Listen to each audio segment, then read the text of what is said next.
This episode is brought to you by Amazon Prime. There's nothing sweeter than baking cookies during the holidays. With Prime, I get all my ingredients delivered right to my door, fast and free, no last-minute store trips needed. And of course, I blast my favorite holiday playlist on Amazon Music. It's the ultimate soundtrack for creating unforgettable memories. From streaming to shopping, it's on Prime. Visit Amazon.com/Prime to get more out of whatever you're into. Ryan Reynolds here for Mint Mobile. You know, one of the perks about having 4 kids that you know about is actually getting a direct line to the big man up north. And this year, he wants you to know the best gift that you can give someone is the gift of Mint Mobile's unlimited wireless for $15 a month. Now, you don't even need to wrap it. Give it a try at mintmobile.com/switch. $45 upfront payment required, equivalent to $15 per month. New customers on first 3-month plan only. Taxes and fees extra. Speed slower above 40 gigabytes on unlimited. See mintmobile.com for details.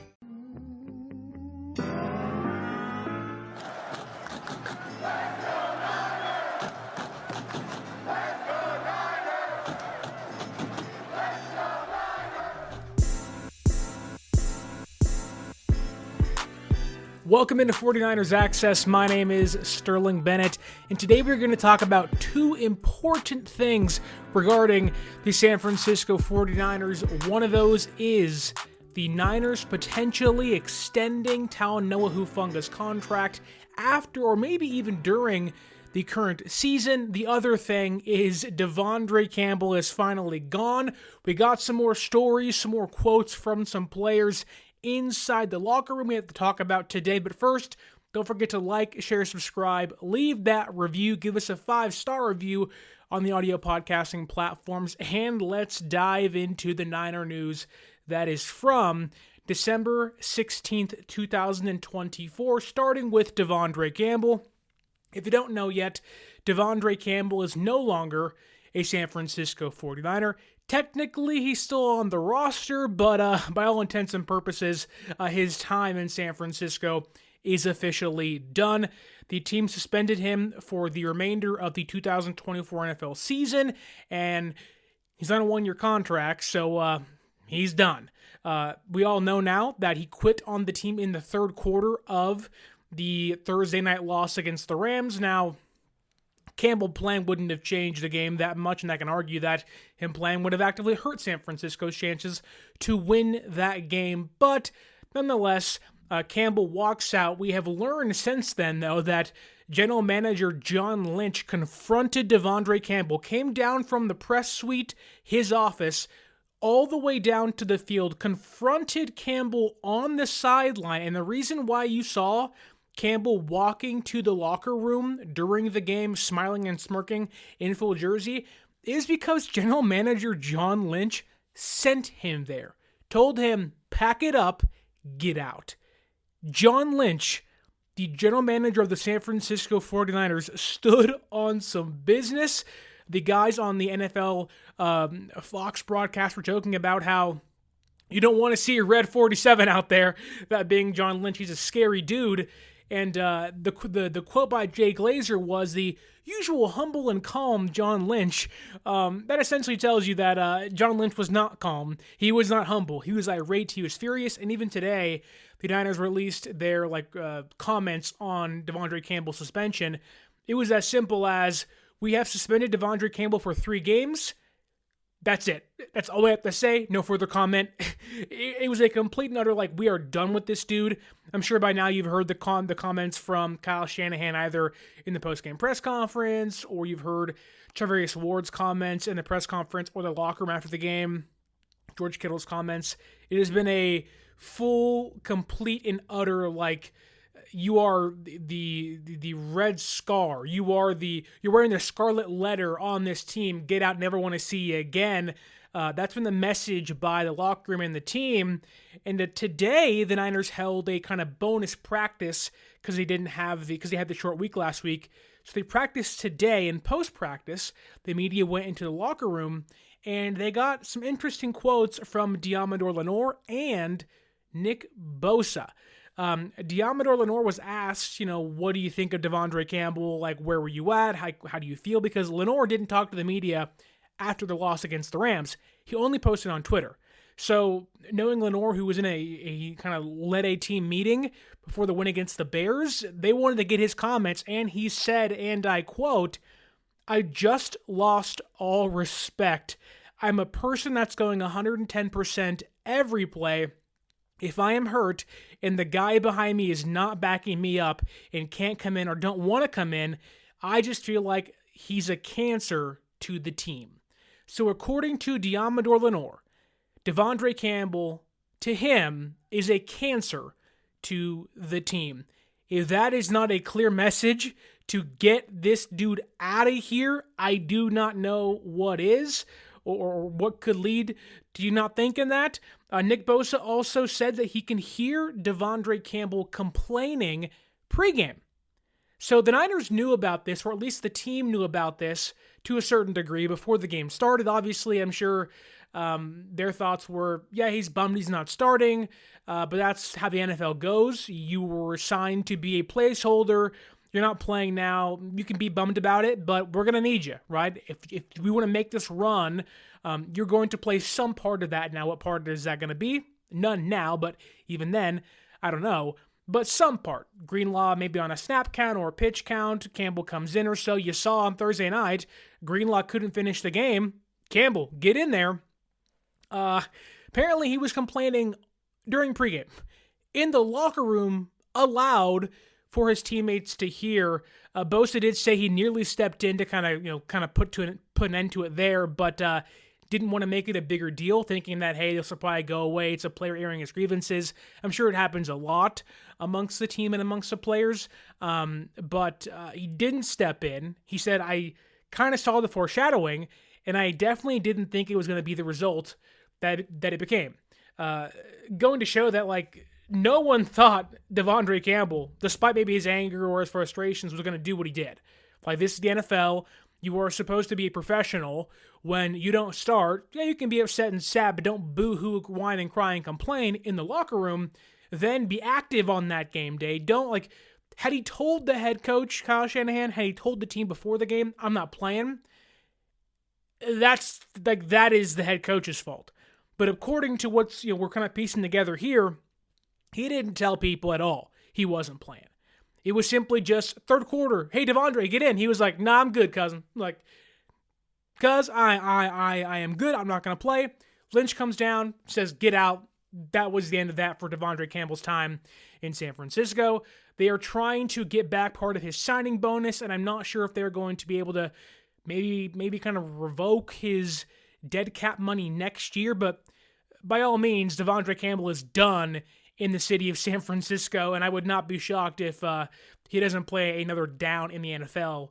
If you look at Ryan Clark's comments and Michael Strahan's comments, like, everybody in the league is like, we can't believe this dude did this, which for 31, 33-year-old De'Vondre Campbell, this feels like the end of his tenure, and maybe it should be, but for him, you don't want to be too angry or whatever. I get the team being that way, but myself, it's like, if you are done, just be done, man. Like, be happy, be healthy, go about your business, but don't go out this way like the way he did. If this was the last we ever see De'Vondre Campbell, what a way to go out. Like, talk about one of the worst ways to go out. By quitting on your team in the third quarter. And honestly, like, we've seen players retire. Vontae Davis retired, RIP, for the Buffalo Bills right at halftime and didn't come back out. That's different. Campbell didn't retire. He was just like, yeah, I'm good. I'm done. I'm not going to play, which I would assume because of that, in his mind, like, this may be career suicide, but I may get to play next year if I just quit now. I don't think that's the case for De'Vondre Campbell, but let's move ahead to what could potentially be coming soon for the San Francisco 49ers. Now, yes, the season isn't technically over yet for them. They have a slim, less than 1% chance to make the playoffs, which is just not going to happen, frankly. It could have happened had the Commanders lost against the Saints, but I feel like that's kind of out of the realm of possibility. Like, there's a chance, but logically speaking, they don't have a chance. But if you are a follower of Bleacher Report, each week throughout the season, they do these, like, what does each team need to do next year, now, and in the draft to improve their standing in the following season.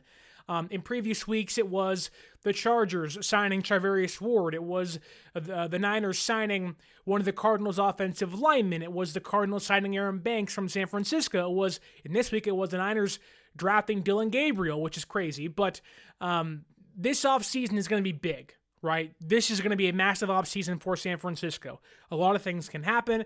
They are going to, if you believe the reports from Diana Rossini and Tom Pelissero and others, that Brock Purdy's getting signed, and that contract is going to be equal to or close to that $60 million mark of Dak Prescott's record-breaking contract. That said, Bleacher Report released an article today saying that, you know what? The 49ers should try to extend Talanoa Hufanga, but not just do it in the offseason. Do it right now to avoid, him hitting the open market, him getting other offers elsewhere. And I want to dive into this article with you because with my new job covering the team for theheavy.com, I was kind of diving into what makes sense, would the money fit, how would this all work for the San Francisco 49ers, and really, is it worth re-signing Hufanga at all? You have Jair Brown in the house, albeit it struggled this year. You have Malik Mustafa there. You can always draft a new safety. Mustafa's been a big hit in year one. Maybe you try to follow suit and do the same thing. A lot of people want a roaming free safety. I totally agree with that sentiment. I think San Francisco, although in previous years I said they got to find that guy. In my head, it was Quentin Lake from UCLA. He's now with the Rams, and he's pretty good. Pat on my own back, I guess you could say. But I don't want to dismiss that conversation. I think it's true. I think it's valuable to have, and I would not be shocked to see San Francisco want that as well. But one thing about San Francisco's defense is they don't play the free safety and strong safety game. They just have safeties. If you can go out there and make plays, you are going to be playing on the defense. Now, is that a good thing or a bad thing? I don't know, but the Niners this offseason have currently $65 million in cap space to spend. Now, you would assume some of that is going to go to Brock Purdy. Now, how much, I don't know. But what Mike Holder of Bleacher Report was saying was that if they can get a deal done now, Christopher Knox of Bleacher Report was saying was that if you can sign Hufanga now, you can know exactly how much money you have going in to the offseason to either sign Brock Purdy or you have your draft class or add players along the way. The reason why Knox believes this should happen is because San Francisco already signed Lenoir to a massive 5-year contract this year, and he's saying that San Francisco should try to emulate that, copy and paste the urgency they had to get that deal done. They know, hey, you're locked up and you're locked up. Now let's take care of our quarterback. Or in a way, although not specifically, walk into the offseason saying the only big move we have to make is Dre Greenlaw and Brock Purdy. That's a pretty low stress offseason for you. Obviously, you want to get both those guys locked in, but I'd rather have one or two of those guys on the market than three of those guys. And in fact, Hufanga and Greenlaw, they'll be on the open market. Anybody can sign them. They want to avoid that. Purdy has another year to go on his contract. They can wait. They can wait to sign Brock Purdy. There isn't this urgent, it has to get done now. Purdy is under contract next year. So Knox was kind of stating that look, Hufanga is an impending free agent. If you want him, it is worth having these contract conversations now. Negotiate now instead of waiting, because if he hits the market, you are going to see that contract explode. But then the conversation becomes, is it worth to sign Hufanga? And we know the injury history is there. He suffered a torn ACL last year, came back and played 2 games. Then he tore ligaments in his wrist. Now he's come back again. So there is injury history with Hufanga, albeit I don't the wrist one's kind of a freak injury. The torn ACL is also a freak injury. It's not as if he's just banged up and bruised and missing a lot of games in a row with these debilitating, lingering injuries. It's 2 big ones back to back. But that to me, while, scary, you don't want to invest a lot of money in a player like that, you can also say, you know what? We can invest less because of the injuries and still get all-pro play from Hufanga if all goes well with him in his contracts. He has missed 10 games this year, but I will say this. There is a noticeable difference when Hufanga and Greenlaw are on the field. The last 2 games with Hufanga, the run defense has been way different. You can tell the energy's different. You can tell the run defense is different. One game with Brown next to him, one game with Mustafa next to him. There is just this new energy. He's a leader. That young secondary group looks to him for. This episode is brought to you by Atlassian. Atlassian makes the team collaboration software that powers enterprise businesses around the world, including over 80% of the Fortune 500. With Atlassian's AI-powered software like Jira, Confluence, and Loom, you'll have more time to do the work that matters. In fact, Atlassian customers experience a 25% reduction in project duration per year. Unleash the potential of your team at Atlassian.com. Atlassian. Hey, it's Austin James. Yes, I'm living with diabetes, but it doesn't have to define me. Thanks to the Freestyle Libre 3 Plus sensor, I get real-time glucose readings throughout the day. The Freestyle Libre 3 Plus sensor is small and easy to wear, giving me the freedom to focus on my life as a parent and a musician. Now this is progress. You can get a free sensor at freestylelibre.us. Offer available for people who qualify. Visit myfreestyle.us to see all terms and conditions. Certain exclusions apply. Data on file. Abbott Diabetes Care. For prescription only. Safety info found at freestylelibre.us. Where to be at, communication purposes. They trust Hufanga. They, in fact, this year, I think, had they had him all year long, wouldn't have had the miscues they had. I think the defense wouldn't have looked so bad late in games. Now, obviously, it's one player of 11, but I do think that Hufanga can make a big difference on a defense like this, especially this year with a young first-year defensive coordinator and a young secondary behind him, Green, Mustafa, and even at times the rotation of Isaac Yadam and Rock Yassin. Like, they really had to have some help on the back end and on the defense, and they haven't had that. They've had Lenoir, who's been great. Green's been outstanding as a rookie, but over the course of the year, you gotta have a star that knows the defense, that can put people in the right place, that can rotate players around and communicate, and they haven't had that this year. The last 2 games with Hufanga on the field, you can see the difference. The urgency is there. The way they are exploding towards the football is there, and obviously you can kind of maybe attribute that to the urgency of like, hey, if we lose the next few games, the season's over with anyways. But since he came back from the injury, he has 13 tackles, so 6.5 per game, if you will. He has 1 tackle for loss and a 77 PFF run defense grade.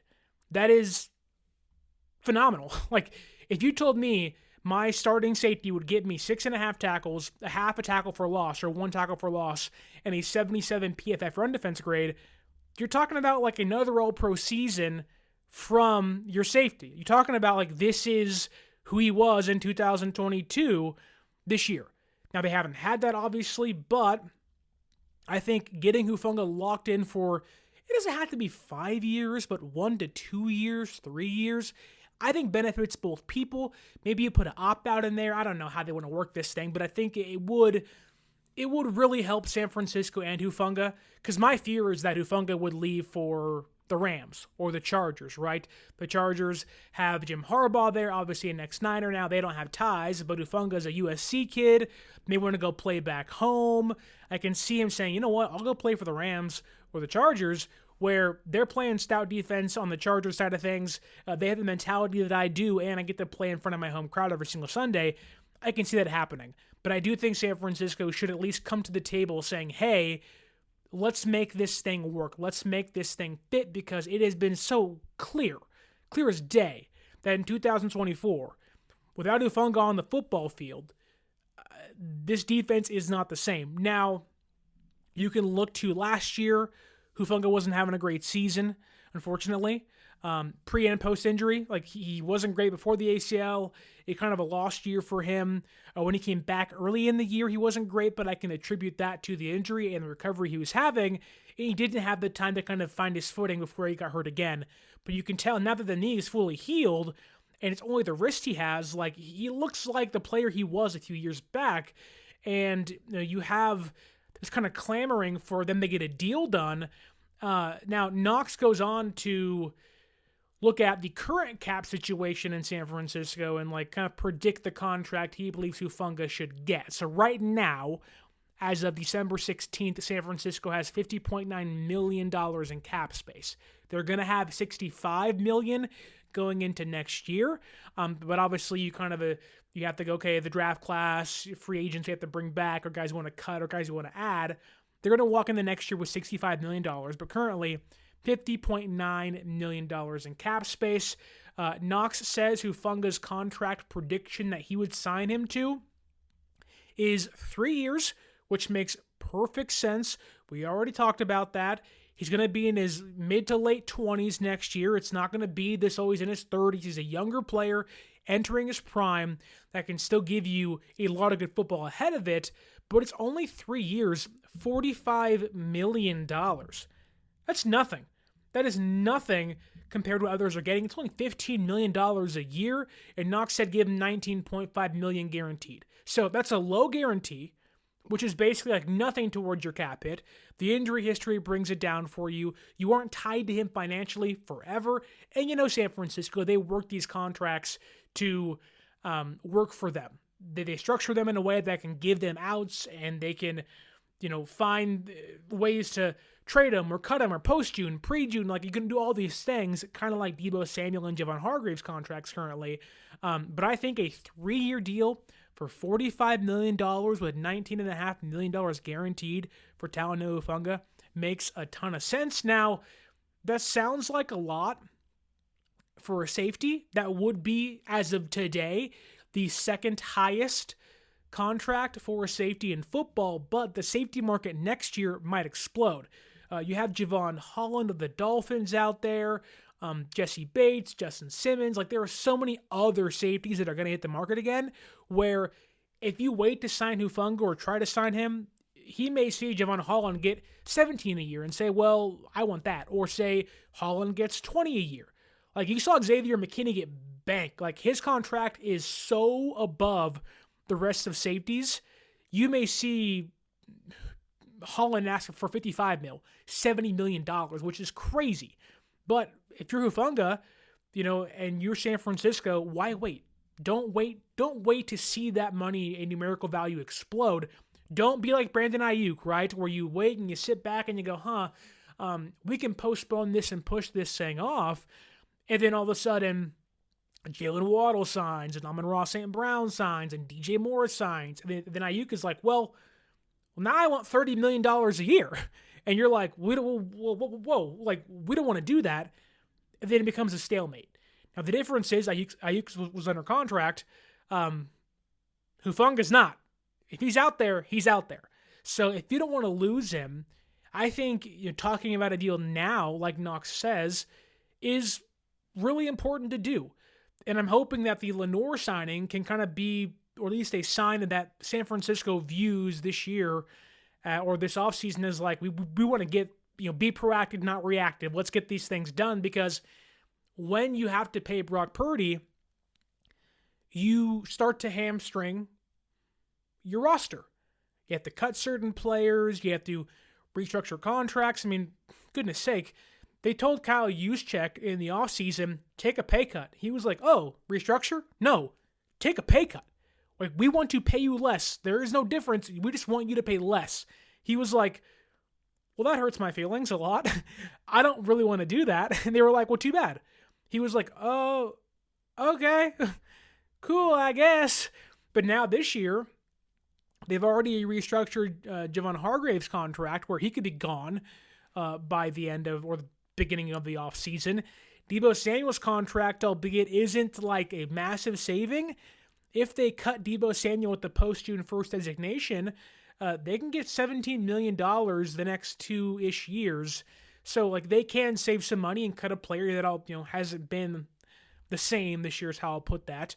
But you got to look at, how do we kind of rid ourselves of older players that have had the injuries pile up, that aren't playing up to par, that are making massive contracts, and how are we going to open doors to keep the window open or extend the window? Well, you got to sign Purdy. You already signed Lenoir. you got to bring back Dre Greenlaw, and you should want to bring back Talanoa Hufanga. He's a young player, played great for you when he's on the field, and even the injuries he's had have not been, these catastrophic, like week-to-week will they, won't they. Like, take Jair Alexander, for example, with the Packers. Like, every single week it's a will he, won't they, or will he, won't he play. And I know he had the PCL injury this year, and that's kind of kept him back, but he was supposed to play against Seattle, and they were like, no, like, you're not really up to speed just yet. It's a lingering problem. Hufangas haven't been that way. It's been, okay, you got hurt, now you're back. You got hurt, now you're back. And hopefully if he can stay healthy the next month or so of the season and walk into the offseason, get the surgery or fully heal the wrist, the ACL's fully back, like if they can re-sign him now, you may see a return to form for Talanoa Hufanga in 2025. And hopefully he's locked up because I don't know about you, but I want to give this Niners defense, Nick Sorensen, a chance with Greenlaw on the field and Hufanga on the field with Mustafa, with Fred Warner, with Lenoir and Bernardo Green and Nick Bosa and Malik Collins, and if it all goes to plan, Leonard Floyd and hopefully a draft pick. Like, I want to see Hufanga and Greenlaw, mainly Hufanga in this case in regards to this podcast, be a part of the future in San Francisco. You can tell they valued him that way. Had he not gotten hurt, he would have got a massive contract, I believe. And not to say they got lucky, but sometimes injuries happen and you're like, well, it wasn't the worst thing in the world for us monetarily. And I think San Francisco would benefit from getting a deal done as soon as they possibly can because, again, as soon as that free agency period hits and he isn't signed, you're going to have teams like the Rams, the Commanders, the Vikings, the Cowboys, the Chargers. He's going to have suitors all over the place, and you want to avoid that mess. Really, San Francisco has to be proactive this offseason, and I'm hoping that they can do, like, you can, in a way, table Brock Purdy. Like, we haven't talked here about it, but on Twitter and X, we're all talking about it. Like, do they sign him? Do they make him play out that fourth year on his contract? There is a way where they don't sign Brock Purdy until training camp. And will that pay off for them? I have no idea.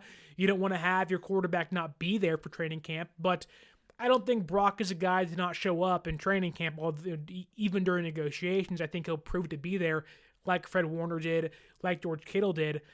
He doesn't feel like a Nick Bosa or a Brandon Ayuk. I feel like he'll be there. That said, you don't have to have those conversations until post-draft. Like, you can essentially make out your roster first, then get to Brock Purdy.